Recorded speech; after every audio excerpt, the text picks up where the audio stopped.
Біздің өзімізді қоршаған табиғаттың әдемілігі мен сан алуандығын күн сайын көруге бойымыз үйреніп кеткен. Ол жануарлар мен өсімдіктердің миллиондаған түрін тудырды. Дегенмен осылардың біразына қауіп төніп тұр.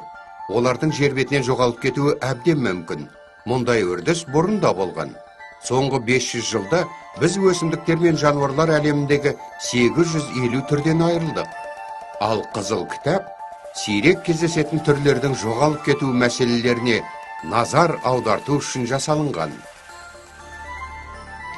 Ол алғаш рет 1948 жылы табиғатты және табиғи ресурстарды қорғау халықаралық одағы құрылған кезде пайда болды.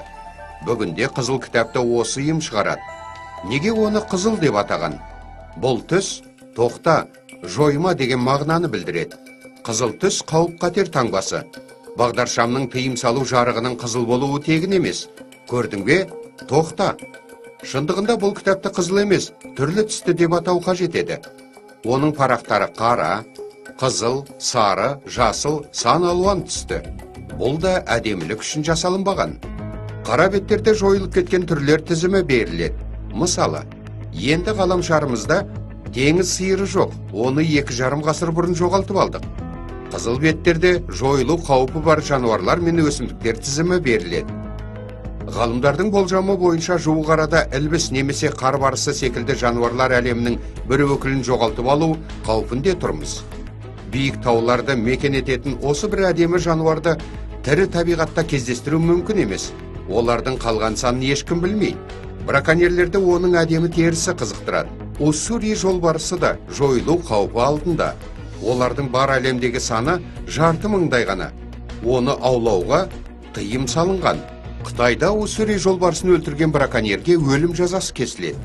Қызыл кітаптың сары беттерінде саны тез азайып бара жатқан жануарлар мен өсімдіктер әлемінің өкілдерінің тізімі берілген.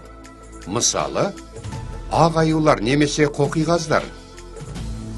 Ақ беттерінде қашанда саны аз болып келген жануарлар тізімі берілген.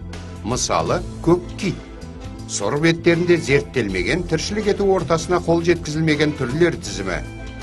Оған орасан зор жылан, анаконда жатады.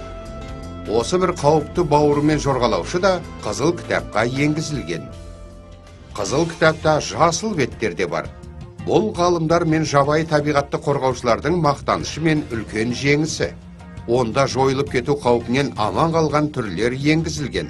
Мысалы, құндыз. Қызыл кітап дүркін-дүркін қайта басылып отырады. Оған жаңа түрлер енгізіліп, ал бұрын енгізілгендері бір беттен екіншісіне ауысуы мүмкін. Мысалы, сарыдан қызылға ауысатындар саны жылдам төмендеді. Немесе керісінше, қалпына келтіруге мүмкіндік болғандар. Жасылға ауысатындар саны артты. Тым болмағанда күн сайын қоршаған ортамыздың осындай әсемдігіне бөлену үшін де қай түрді болса да сақтап қалу керек.